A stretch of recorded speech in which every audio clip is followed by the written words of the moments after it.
जय हिंद मित्रों, यह वीडियो मुख्यतः हिंदी सामान्य से संबंधित है। हिंदी में कई सेक्शंस होते हैं, उसमें एक सेक्शन है सरकारी पत्र या पत्र लेखन, जो लगभग यूपीपीसीएस मेंस में लगभग 30 नंबर के आसपास आता है। इसके अलावा यह आरओ एआरओ एवं लोअर पीसीएस में यह उपयोगी है। हाल में एग्ज़ाम भी होने वाला है। फलता है वीडियो आपको रिवीजन करने में या अगर आपने कहीं से कवर नहीं किया तो कवर करने में आपकी मदद करेगा। इसमें जो भी लेक्चर होगा या जो भी होगा टू द पॉइंट होगा। पास्ट ईयर का जो क्वेश्चन रहा है उसे एनालिसिस के माध्यम से होगा। अगर पत्र लेखन के संदर्भ में देखा जाए तो जो भी यहाँ पर क्वेश्चन पूछा गया है, मुख्यतः परिभाषा पूछा गया है, पत्र लेखन पूछा गया है और प्रारूप पूछा गया है। तो परिभाषा जो भी होगी वह सटीक होगी। तो बिना किसी देरी के हम टॉपिक पर आते हैं। आता है पहला है सरकारी पत्र, इसे हम शासकीय पत्र भी कहते हैं। तो इसमें प्रयोजन क्या है? प्रयोजन है सूचना का आदान प्रदान करना। अब आता स्वतंत्रता है किसके लिए? तो कार्यालय से इतर व्यक्ति, संस्था, स्वैच्छिक संगठन, राज्य सरकार आदि के लिए होता है।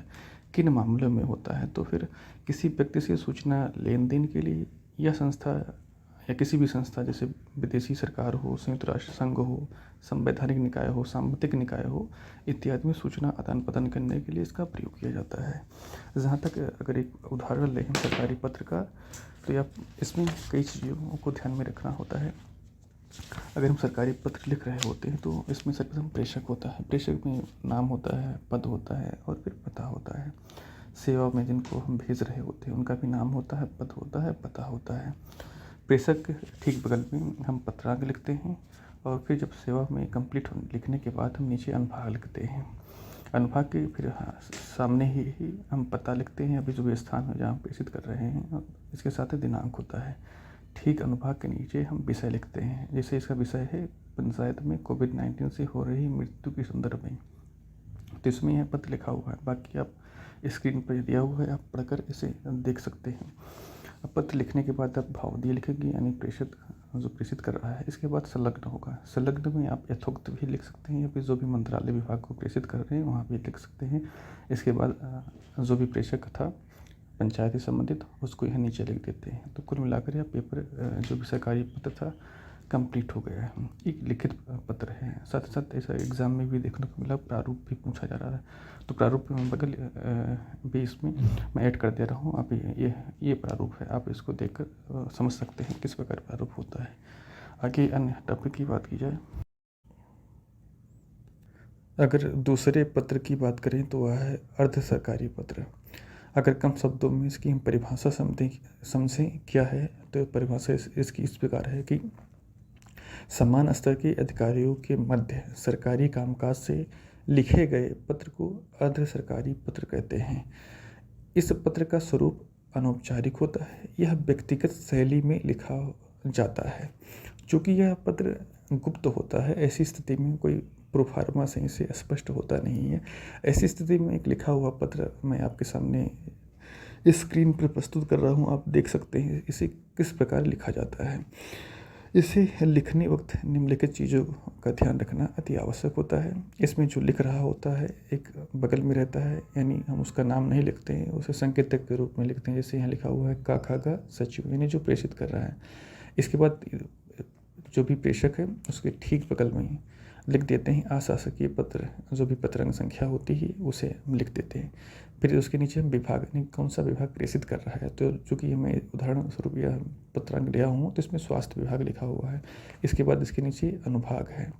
फिर जो स्थान जहाँ से लिखा जा रहा है, अर्थात इसमें लखनऊ दिया हुआ है, लखनऊ, दिनांक भी पड़ा हुआ है। बाकी आप इसमें बीच में क्या लिखा हुआ है कैसे आप इसको देख सकते हैं। फिर नीचे हम इस पत्र को जब समाप्त करेंगे तो नीचे ससम्मान लिख देंगे। इसके बाद नीचे आएंगे किनारे भावनिष्ठ लिख देंगे, यानी जो प्रेषक था उसे ही हम भावनिष्ठ यहाँ लिखते हैं, वही अपना हस्ताक्षर कर देता है। फिर नीचे इधर जो भी जिस मंत्रालय का ये पत्र होता है उस मंत्रालय के जो मुख्य सचिव होते हैं उनकी स्थिति होती है। जैसे यहाँ लिखा हुआ है श्री आवासा सचिव, स्वास्थ्य मंत्रालय, भारत सरकार, नई दिल्ली। तो इस प्रकार यह अर्ध सरकारी। तीसरे पत्र की बात करें तो वह है कार्यालय आदेश, यानी ऑफिस ऑर्डर। अगर इसकी हम परिभाषा समझें तो इसकी परिभाषा इस प्रकार है।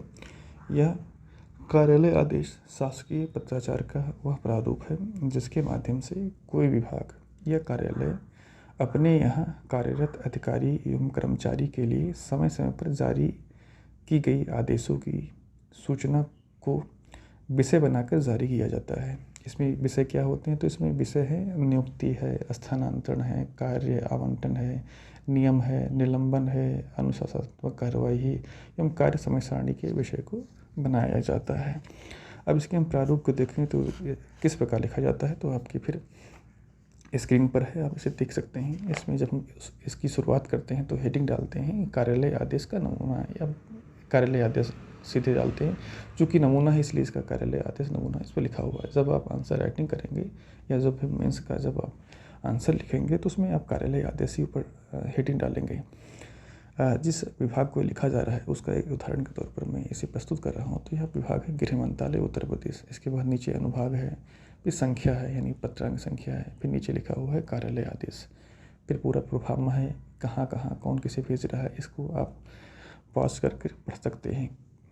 इसके बाद नीचे लिखा रहेगा आज्ञा से, जहाँ भेज रहा हो उस पर भी हस्ताक्षर हो जाएंगे, जो भी सचिव होगा या उसके नीचे अतिरिक्त सचिव या अन्य सचिव होंगे।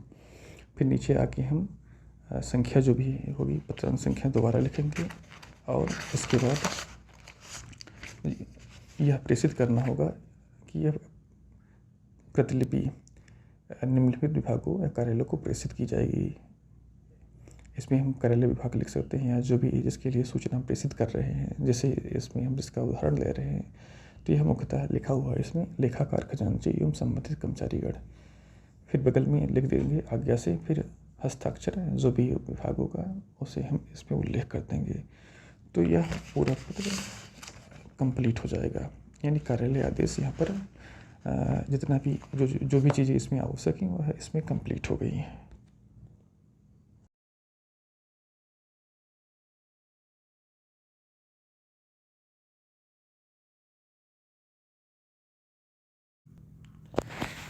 अन्य पत्रों की बात करें तो इसी क्रम में अगला पत्र है अधिसूचना में। अब अधिसूचना की परिभाषा की बात करें तो इसकी परिभाषा कुछ इस प्रकार है कि प्रथम व द्वितीय श्रेणी के राजपत्रित अधिकारियों की नियुक्ति, पदोन्नति, प्रतिनियुक्ति, अस्थायीकरण, सेवानिवृत्ति, तैनाती तथा अवकाश की स्वीकृति आदि से संबंधित सरकारी अधिसूचना को हम अधिसूचना कहते हैं। अधिसूचना राष्ट्रपति अथवा राज्यपाल के स्तर से जारी की जाती है, अतः इसे हम सरकारी गजट में प्रकाशित करना अनिवार्य होता है, या इसे हम सरकारी गजट में प्रकाशित करते हैं। इसकी कुछ मूल विशेषताएं होती हैं, जैसे अधिसूचना का विधिक महत्व होता है। यह अधिसूचना राष्ट्रपति अथवा राज्यपाल द्वारा जारी किया जाता है। अधिसूचना में पृष्ठांकन करना अनिवार्य होता है। अधिसूचना का मुख्य उद्देश्य यह होता है कि सरकार के निर्णय की जानकारी संबंधित अधिकारी और कर्मचारी के साथ साथ जनसाधारण तक पहुंच जाए। इस परिप्रेक्ष्य में मैं इसका एक उदाहरण भी प्रस्तुत कर रहा हूँ कि अधिसूचना किस प्रकार लिखा जाएगा, आप स्क्रीन पर देख सकते हैं। जैसा कि यह उदाहरण कार्मिक मंत्रालय का है, तो इस परिप्रेक्ष्य में आप देखें कि सर्वप्रथम अधिसूचना किस प्रकार लिखी जा रही है। तो हम पहले मंत्रालय लिखेंगे, यानी कार्मिक मंत्रालय जैसे लिखा हुआ है, कार्मिक मंत्रालय उत्तर प्रदेश अनुशासन अनुभाग 1, चूँकि इसका उदाहरण है। अगर आपसे एग्ज़ाम में कोई दूसरा मंत्रालय याद आ जाता है, जैसे स्वास्थ्य परिवार मंत्रालय आ जा सकता है या फिर गृह मंत्रालय आ जा सकता है, तो आप इसमें आवश्यकता अनुसार इसमें परिवर्तन कर लेंगे। बाकी जो पूर्ण रूप होगा मैं आपको यहाँ बता दे रहा हूँ। तो यह पत्र जो भी अधिसूचना है वह कार्मिक मंत्रालय से संबंधित है। तो इसमें सर्वप्रथम कार्मिक मंत्रालय उत्तर प्रदेश अनुभाग 1 लिखेंगे, जो भी संख्या होगी उसे लिखेंगे। इसके बाद उसके नीचे दिनांक लिखेंगे, प्लेस लिख देंगे। इसके बाद जो भी मैटर होगा बीच में अधिसूचना ऊपर हेडिंग डालकर लिख देंगे। आप इसमें देख सकते हैं, पढ़ सकते हैं किस प्रकार लिखा हुआ है। फिर नीचे लिख देंगे आज्ञा से हस्ताक्षर कर दीजिए। आवासा जो भी सचिव हो या जो भी उप सचिव है, संयुक्त सचिव से हम लिख देंगे। इसके बाद फिर नीचे बाईं तरफ हम संख्या डालेंगे, जो भी पत्रांक संख्या होगा जिसमें पड़ा हुआ इसमें 125/E/-1/2020 तद दिनांकित। फिर उसके नीचे ही ठीक लिख देंगे कि प्रतिलिपि निम्नलिखित को सूचनार्थ एवं आवश्यक कार्य हेतु प्रेषित किया जाएगा। यहाँ आप यथोक्त भी लिख सकते हैं, लेकिन चूँकि यह लिखा हुआ है तो ये भी आप इसे यूज कर सकते हैं। जैसे लिखा हुआ है कि निम्नलिखित को प्रेषित की जाएगी, तो इसमें दिया हुआ है अनुसचिव शिक्षा विभाग उत्तर प्रदेश, दूसरा दिया है कोषाधिकारी शिक्षा विभाग उत्तर प्रदेश। फिर नीचे हम दाहिनी तरफ आज्ञा से हस्ताक्षर, जो भी सचिव प्रेषित कर रहा है उसका हस्ताक्षर होगा, जो भी नाम होगा। इसी क्रम में अन्य पत्र की बात करें तो अगला है परिपत्र, दैट इज सर्कुलर। अगर इसकी डिफिनीशन या परिभाषा की बात करें तो परिभाषा कुछ इस प्रकार है कि शासकीय पत्र आलेखन का वह औपचारिक प्रारूप है जिसमें शासकीय नीतियाँ, निर्णय, निर्देश, आदेश एवं सूचना को विषय बनाकर एक साथ अनेक परिस्थितियों को भेजा जाता है, उसे ही हम परिपत्र कहते हैं। अब परिपत्र का प्रारूप क्या होता है, आप दिए गए स्क्रीन पर आप देख सकते हैं। इसका परिपत्र देखने से लग रहा है कि इसका परिपत्र सरकारी पत्र के ही समान है। बिल्कुल वही चीज़ें इसमें नज़र आ रही हैं। इसमें प्रेषक जो कि बाईं ओर है उसमें प्रेषक कोई भी नाम हो सकता है, जो कि नाम लिखना उचित नहीं है। ऐसी स्थिति में हम का, खा, गा इत्यादि डाल सकते हैं। इसके बाद उनका पद, इसके बाद उनका पता, ऐसी चीज़ें होंगी। प्रेषक के ठीक दाहिनी तरफ हम पत्रांक संख्या लिख देंगे।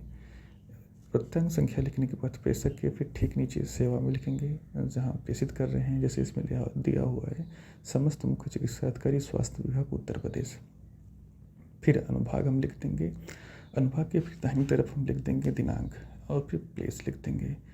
जिस विषय पर हम प्रेषित कर रहे हैं, जैसे पत्र बच्चों को मस्तिष्क ज्वर से बचाने हेतु है, तो फिर इस विषय पर हम लिख सकते हैं। इसके अलावा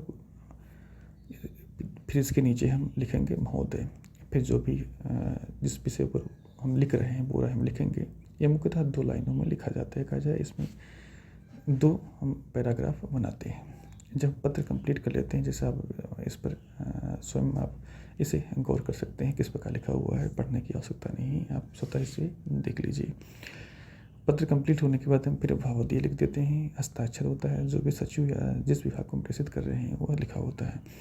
फिर हम बाईं तरफ नीचे लिखते हैं पत्रांक संख्या, जो भी संख्या लिखी, जैसे इसमें संख्या लिखा हुआ है 1321/8-6-320/80 लिखा हुआ है।